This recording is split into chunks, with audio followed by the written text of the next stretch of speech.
Audio Jungle. Audio Jungle. Audio Jungle.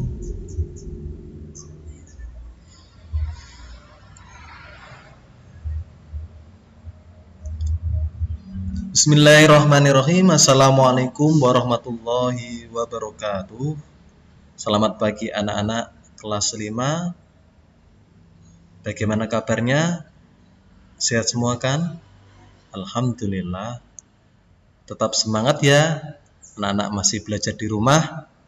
Jaga kesehatan, jaga kebersihan, dan jaga hati. Oke. Pada kesempatan pagi hari ini, Pak Warso akan mengajar anak-anak ya, tentunya pelajaran pendidikan agama Islam dan budi pekerti. Pada bab pertama, anak-anak kelas 5 ini nanti akan belajar Al-Quran, khususnya itu tentang surat At-Tin. At-Tin ya, Wat-Tini Waz-Zaitun ya. Tapi sebelum pelajaran dimulai, mari kita baca doa sebelum belajar bersama-sama. Berdoa dimulai. Bismillahirrahmanirrahim. Raditu billahi rabba wa bil islami dina wa bi Muhammadin nabiyyan wa rasula. Rabbi zidni ilma warzuqni fahma birahmatika ya arhamar rahimin. Amin. Selesai. Oke. Adapun isi materi dari surah At-Tin, nanti anak-anak yang pertama kita membaca surat At-Tin ya. Kemudian yang berikutnya anak-anak menghafal Quran surat At-Tin. Setelah menghafal, anak-anak menulis Quran surat At-Tin, dan yang terakhir makna kandungan surat At-Tin ya. Kita mulai. Untuk yang pertama adalah membaca Quran surat At-Tin. Sebelumnya perlu Pak Guru sampaikan bahwa surat At-Tin ini termasuk dalam kelompok surat Makkiyah ya. Kenapa disebut surat Makkiyah? Karena surat ini diturunkan atau diwahyukan Allah Subhanahu wa taala kepada Nabi Muhammad sebelum beliau hijrah. Surat At-Tin terletak pada juz 30 ya, dan merupakan surat yang ke-95. Diturunkan sesudah surat Al-Buruj, was-sama'i dzatil buruj. Surat ini terdiri dari 8 ayat. Termasuk surat pendek ya, 8 ayat. Adapun latar belakang diturunkannya surat At-Tin ini berkaitan dengan pertanyaan para sahabat tentang balasan amal orang yang sudah tua renta atau pikun.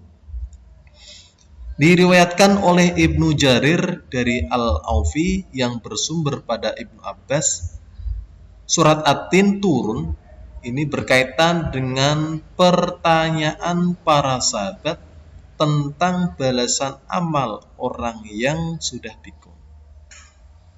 Di antara sahabat Rasulullah banyak orang tua yang sudah pikun. Mereka gelisah, merasa takut tidak mendapatkan pahala atau tidak menjadi ahli surga. Melalui surat At-Tin ini Allah Subhanahu wa taala menegaskan bahwa amalan orang yang beriman dan beramal soleh pahalanya akan selalu mengalir terus-menerus meskipun orang tersebut mengalami masa pikun atau usia lanjut.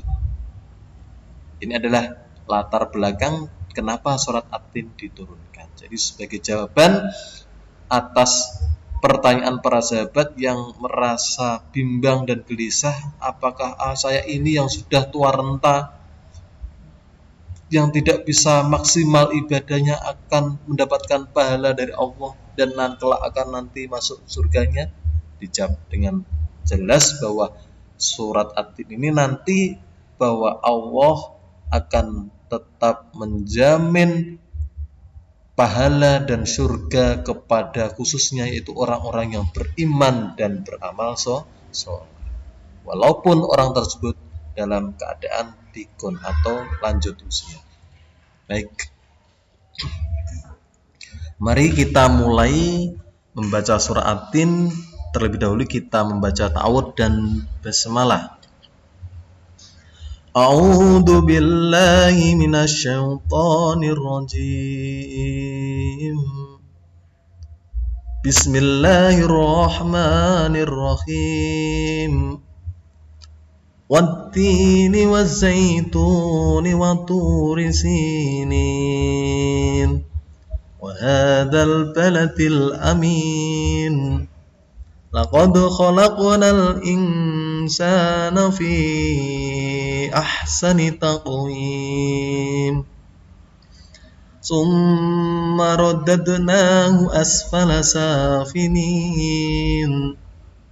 Illa alladhina amanu wa 'amilus shalihati falahum ajrun ghairu mamnun. Fama yukadzibuka ba'du bid-din. Alaysallahu biahkamil hakimin. Fala wa ana 'ala dzalika minasyahidin. Shadaqallahul adzim. Baik, anak-anak, silakan dibaca berulang-ulang seperti yang sudah Pak Warso contohkan tadi. Kita terapkan bacaan surah At-Tin ini tajwid maupun makhrajnya, mana yang panjang, mana yang pendek, mana yang dengung, mana yang jelas, mana yang samar-samar, dan mana yang memantul, dan lain sebagainya. Baik, sedikit Pak Warso akan mengulas tentang tajwid yang ada di surah At-Tin ini sebagian ya. Kita lihat di ayat yang keempat ada lafal laqad khalaqnal insana fi ahsani taqwim. Kita lihat ada lafal dal mati. Huruf dal mati ini, dal adalah termasuk bacaan qalqalah. Dal adalah termasuk huruf qalqalah. Jadi ada 6 huruf qalqalah. Ba, jim, dal, to, qaf. Bisa disingkat baju di toko. Ya. Ba, jim, dal, to, qaf. Kapan ada salah satu huruf qalqalah tersebut kok mati? Baik matinya karena sukun atau matinya karena waqaf, maka hukumnya dibaca qalqalah. Adapun cara membaca bacaan qalqalah adalah dengan cara memantul. Jadi laqad, tidak laqad khalaqnal. Jadi memantul laqad khalaq.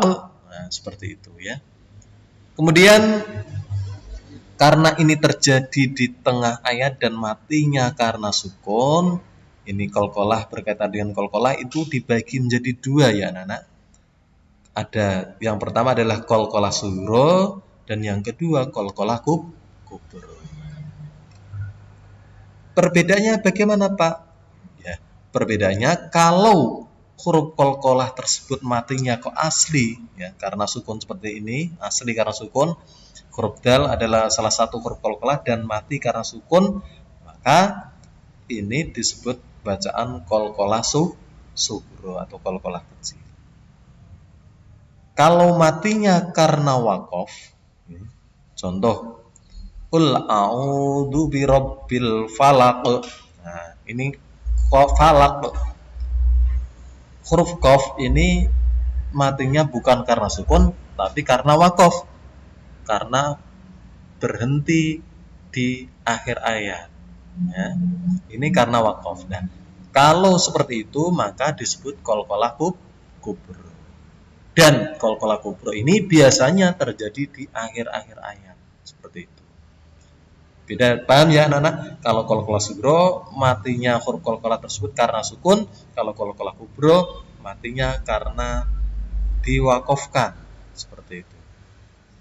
Kemudian ada lafal insana, dan non mati bertemu sin, ini dibaca dengung atau bacaan ikhfa. Fi ahsani, ini panjangnya lebih, ini 5 ketukan. Kapan ada mat tobi'i bertemu hamzah, kalau hamzah tersebut termasuk tidak dalam satu lafal dalam panjangnya mat tobi'i atau berada di lafal yang lain, ini disebut mat jaiz munfasil. Kalau terjadi dalam satu lafal, ini disebut mat wajib muttasil. Contohnya laqad jaa. Jaa, ini kan satu lafal. Ya, itu disebut mat wajib. Kalau fi ahsani, ini mat jaiz munfasil.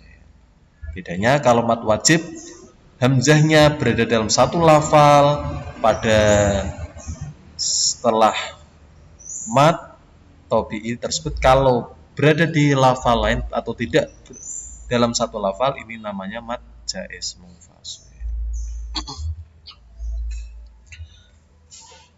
Kemudian ada lagi mana ya? Ini illal ladzina amanu wa aminus solihati falahum ajrun ghairu mamnun. Falahum ini dibaca jelas. Kenapa? Karena ada mem mati bertemu hamzah. Disebut bacaan idhar syafawi, ya. Ada hukum mem mati, juga ada hukum non mati atau tanwin. Idhar syafawi, kalau ada idhar ini jelas. Kalau mem mati bertemu mem, idgham misli, ya. Mem mati bertemu ba, ikhfa syafawi. Jadi hukum bacaan idhar syafawi ini hurufnya paling banyak, yaitu ketika ada mem mati bertemu dengan salah satu huruf hijaiyah, kecuali huruf mem dan huruf ba, ya. Kecuali kedua huruf tersebut, itu cara membaca jelas. Kemudian ada ajrun ghairu mamnun, tanwin ketemu ghin, ini bacaan idhar. Hurufnya idhar ada hamzah, ha, ain, ghin, ha, kha. Kalau ada non mati atau tanwin bertemu dengan salah satu huruf idhar tersebut, maka dibaca jelas, ya. Seperti itu. Silakan anak-anak dibaca, diterapkan ilmu tajwidnya seperti itu, seperti yang sudah awal saya contohkan tadi, ya. Kita lanjutkan arti surat At-Tin. Untuk memahami isi kandungan surat At-Tin, terlebih dahulu anak-anak harus tahu apa itu terjemahan dari surat At-Tin. Adapun terjemahan surat At-Tin adalah sebagai berikut. Demi buah tin dan buah zaitun, dan demi bukit Sinai, dan demi kota Mekah ini yang aman. Sesungguhnya kami telah menciptakan manusia dalam bentuk yang sebaik-baiknya. Kemudian kami kembalikan dia ke tempat yang serendah-rendahnya atau neraka, kecuali orang-orang yang beriman dan mengerjakan amal soleh. Maka bagi mereka pahala yang tiada putus-putusnya. Maka apakah yang menyebabkan kamu mendustakan hari pembalasan sudah adanya keterangan-keterangan itu? Bukankah Allah hakim yang seadil-adilnya? Dengan melihat terjemahan surah At-Tin tersebut, jelas bahwa Allah ini sendiri bersumpah demi buah tin, demi buah zaitun, demi bukit Sinai, dan demi kota Mekah. Apa yang dia sumpah? Ini sesungguhnya Allah telah menciptakan manusia dalam bentuk yang sebaik-baiknya. Ini jelas. Bahkan Allah mengutarakan ini dengan kesungguhan, dengan sumpah. Kita bisa melihat, ya, kalau kita membandingkan manusia dengan hewan, ini jelas bentuk fisiknya lebih baik manusia.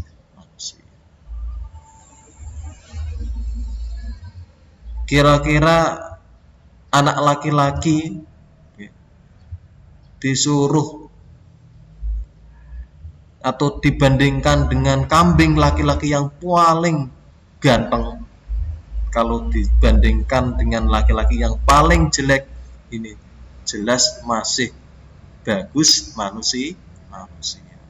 Dari segi fisiknya, kemudian hewan itu hanya dibekali dengan nafsu, kalau manusia dibekali nafsu juga dibekali akal.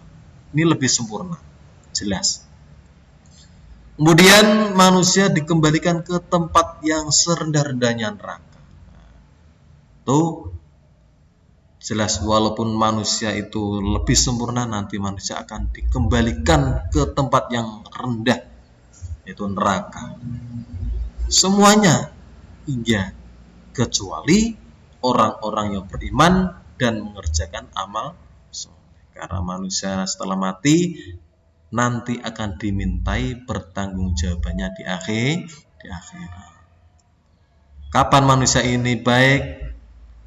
Balasannya adalah surga. Kapan ini manusianya tidak baik, maka balasannya adalah masuk neraka. Tidak seperti hewan, kambing mati, dah selesai, nggak ada urusan, nanti di akhirat nggak ada pertanggungjawaban.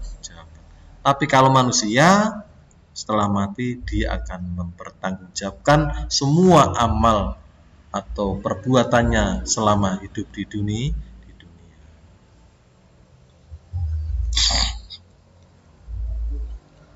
Yang kedua, menghafal surat At-Tin, ya. Anak-anak kelas 5 dituntut hafal surat At-Tin, ya. Saya yakin dari semua anak-anak kelas 5 ini ada sudah banyak yang sudah menghafal surat At-Tin, ya. Yang belum silahkan dihafalkan. Setelah anak-anak pandai melafalkan surat At-Tin, mari kita berlatih menghafalkannya. Caranya sangat mudah, yaitu membacanya berulang-ulang, ayat demi ayat, hingga bacaanmu benar. Mulailah dengan ayat yang pertama. Jika ayat yang pertama sudah hafal, ulangilah sekali lagi. Baru kemudian dilanjutkan dengan ayat yang kedua. Begitulah seterusnya cara menghafalkannya. Udah kan anak-anak? Wattini wazaitun, diulang-ulang wattini wazaitun sampai hafal. Kalau sudah hafal, terus dilanjutkan ayat berikutnya waturisinin dan seterusnya. Kalau sudah hafal, dilanjutkan ayat berikutnya dan seterusnya. Seperti itu. Mintalah orang tuamu menyimak dan membimbing hafalanmu agar tahu benar dan salah bacaan. Jadi biar benar salahnya orang tuamu bisa tahu. Jika ada yang salah, mintalah dia membenarkannya sesuai dengan lafal yang disimaknya. Untuk menjaga hafalanmu, ya, caranya bacalah surat At-Tin ketika sholat. Setelah membaca surat Al-Fatihah, kita membaca surat At-Tin di rakaat pertama maupun di rakaat kedua. Dengan cara itu harapannya hafalanmu akan semakin lancar. Itu adalah cara agar cepat menghafal surat At-Tin dan biar tidak cepat lupa, dengan cara dibaca ketika sholat. Seperti itu. Setelah menghafal, silakan nanti anak-anak berlatih sendiri, ya. Harapannya nanti kalau ada tugas menghafal, anak-anak sudah siap, ya.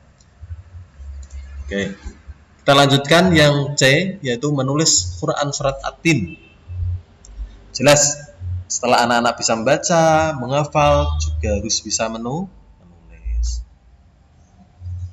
Amatilah lafaz surat At-Tin dengan cermat, ya. Perhatikanlah tulisannya ayat per ayat.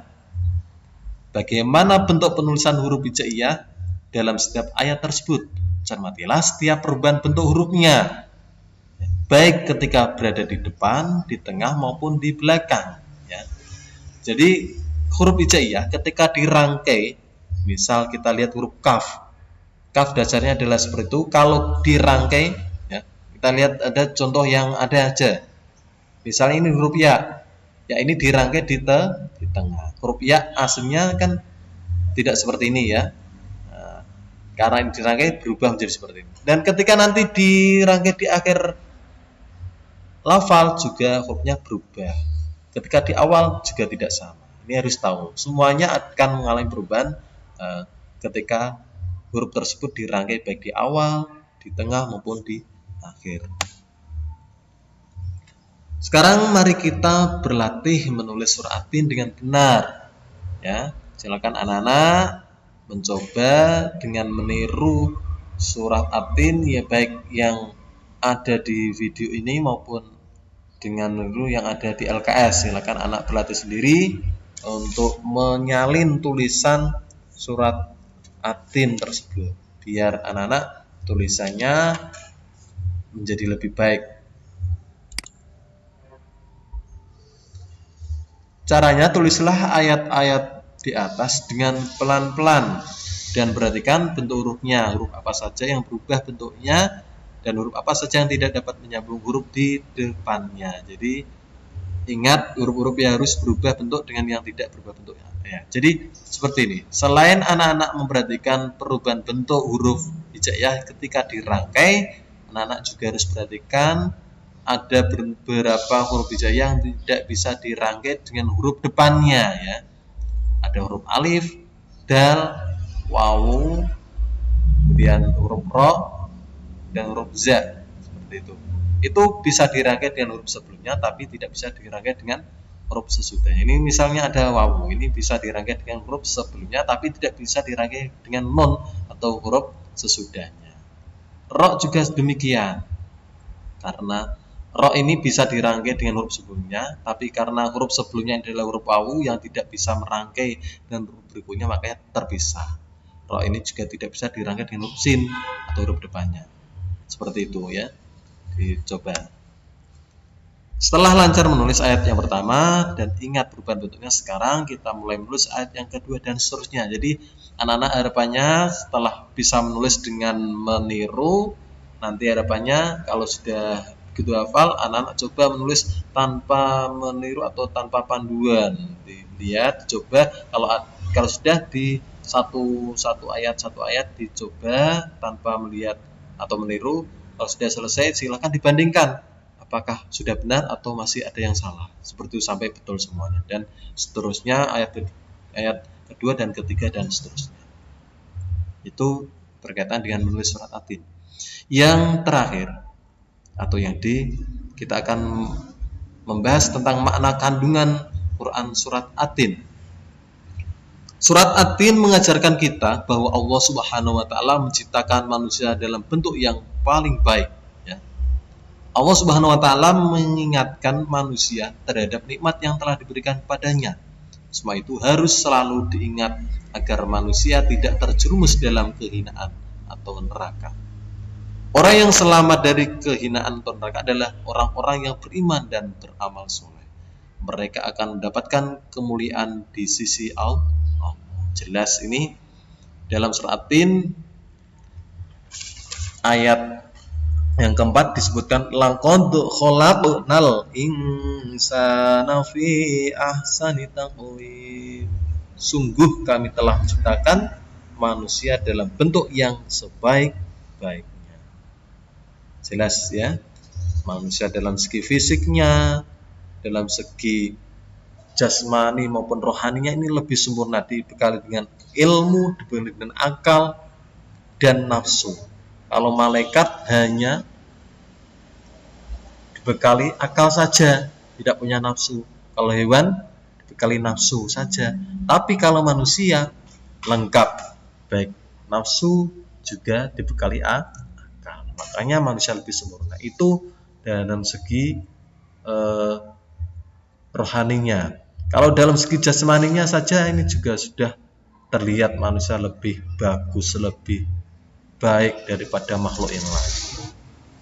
Maka kalau kita sadar kita itu makhluk yang diciptakan Allah dalam keadaan yang baik, kita harus selalu ingat agar kita tidak lupa bersyukur. Alhamdulillah, seperti itu. Dan manusia ini akan nanti dikembalikan ke tempat yang paling rendah, yaitu dalam kehinaan atau neraka. Summa raddadnahu asfala safilin. Kemudian kami kembalikan dia ke tempat yang serendah-rendahnya. Na'udzubillah min. Nah, illal ladzina amanu wa 'amilus sholihati falahum ajrun ghairu mamnun.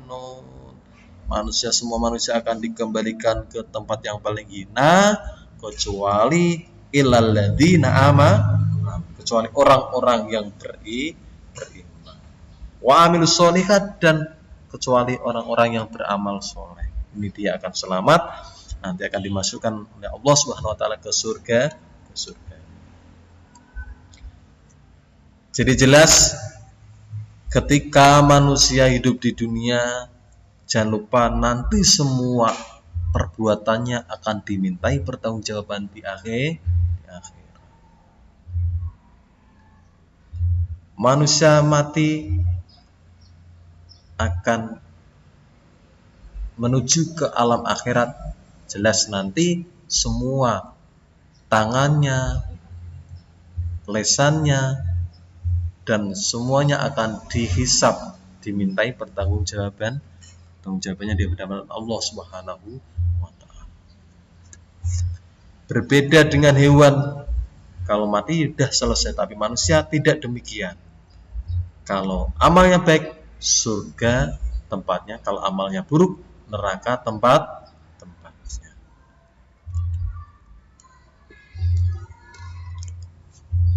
Lanjut. Berdasarkan arti dari surah At-Tin, kandungan maknanya dapat disimpulkan sebagai berikut. Yang pertama, manusia adalah makhluk Allah yang paling sempurna, ini jelas. Yang kedua, manusia dapat jatuh menjadi makhluk yang hina karena perbuatannya sendiri. Yang ketiga, Allah memuliakan dan memberikan pahala yang berlipat ganda kepada orang-orang yang beriman dan mengerjakan amal kebajikan. Yang terakhir, orang-orang yang tidak mempercayai atau mendustakan Allah akan mendapatkan pembalasan pada hari kiamat. Ini jelas, manusia, surga dan neraka sudah ada, tergantung manusianya mau pilih yang mana. Kalau pilih surga, ada jalannya, kalau tidak mau neraka, itu pilihannya. Jadi jelas semua manusia nanti akan dimintai pertanggungjawabannya di akhirat. Dan kalau orang tersebut enggan melakukan perintah Allah atau tidak mempercayainya, jelas nanti balasannya adalah neraka. Na'udzubillah min dzalik. Pak Warso teringat dengan sebuah kisah, ya, seekor kerbau, kemudian seekor kelelawar dan cacing tanah. Saya ulangi, ada kisah seekor kerbau dan seekor kelelawar dan cacing tanah. Suatu ketika siang-siang si kerbau sedang berendam di sungai, didatangi oleh malaikat Jibril, ditanya, "Hei kerbau, bagaimana perasaanmu kamu diciptakan oleh Allah menjadi seekor kerbau yang seperti itu?" Kerbaunya menjawab, "Hei malaikat, saya diciptakan Allah menjadi seekor kerbau, saya tetap bersyukur, alhamdulillah. Loh, kok bisa? Kenapa ya kerbau? Iya, saya alhamdulillah, daripada saya diciptakan Allah menjadi seekor kelelawar. Kelelawar itu gak pernah mandi, saya mandi, kulit saya lebih bersih. Kalau kelelawar tidak pernah mandi, mandinya pakai air kencingnya sendiri." Menjijikkan ya. Kita lihat kelelawar kalau tidur, kakinya tergelantung ke atas, tubuhnya di bawah. Kalau malam ngompol, apa yang terjadi? Tubuhnya basah, mandi, air kencingnya sendiri. Menjijikkan. Seperti itu. Akhirnya si malaikat menemui kelelawar yang sedang asik bergelantungan di sebuah gua. Kelelawar pun ditanya oleh malaikat, "Hei kelelawar," kata si kerbau, "kamu itu menjijikkan. Kamu mandi pakai air kencingmu sendiri. Nah, kamu itu diciptakan Allah menjadi seekor kelelawar, bagaimana pendapatmu? Akhirnya kelelawar pun menjawab, hei malaikat, saya diciptakan Allah menjadi seekor kelelawar pun saya alhamdulillah. Loh kok bisa alhamdulillah? Iya malaikat. Daripada saya diciptakan Allah menjadi seekor cacing tanah, lebih mending saya kelelawar ya. Makanan saya enak-enak, buah-buah segar. Saya makan mangga, jambu, dan lain sebagainya, pisang dan lain sebagainya. Itu enak-enak makananku. Kalau cacing tanah, sudah tempatnya menjijikkan, makannya juga makan tanah, jalannya pakai perutnya, kelihatan menjijikkan, lebih menjijikkan. Oh gitu, malaikat akhirnya menemui seekor cacing tanah dan ditanyai cacing tanah, kamu itu kata si kelelawar menjijikkan. Bagaimana perasaanmu? Kamu itu diciptakan oleh Allah menjadi seekor cacing tanah. Bagaimana pendapatmu? Akhirnya, apa kira-kira jawaban cacing tanah? Iya, cacing tanah menjawab juga, Alhamdulillahi malaikat, saya tetap bersyukur diciptakan oleh Allah menjadi seekor cacing tanah. Loh kok bisa iya? Lah daripada apa? Daripada saya diciptakan Allah menjadi seorang manusia. Loh kok bisa? Iya. Tapi manusia yang tidak mau beriman dan tidak mau beramal soleh. Oh, seperti itu. Iya jelas kalau cacing tanah mati sudah selesai, tidak ada pertanggungjawaban. Tapi kalau manusia yang tidak mau beriman dan beramal soleh ketika meninggal dunia, nanti naudzubillah jelas akan dimintai pertanggungjawabannya. Kalau tidak punya iman apapun, tidak beramal soleh, nanti tempatnya adalah di neraka. Naudzubillah min dzalik. Jadi manusia itu diibaratkan dibandingkan dengan cacing tanah itu lebih mulia cacing tanah menurut cacing tanah. Karena apa? Karena ya tadi manusia, tapi yang manusia tidak beriman dan beramal soleh. Maka jelas di surah At-Tin dijelaskan tadi manusia akan dikembalikan ke tempat yang hina seperti itu, ke neraka. Itu orang-orang apa? Orang-orang yang tidak beriman dan beramal soleh. Jelas ya anak-anak ya. Demikian sedikit yang Pak Warso sampaikan, mudah-mudahan ada manfaatnya. Insya Allah nanti bertemu lagi di lain kesempatan.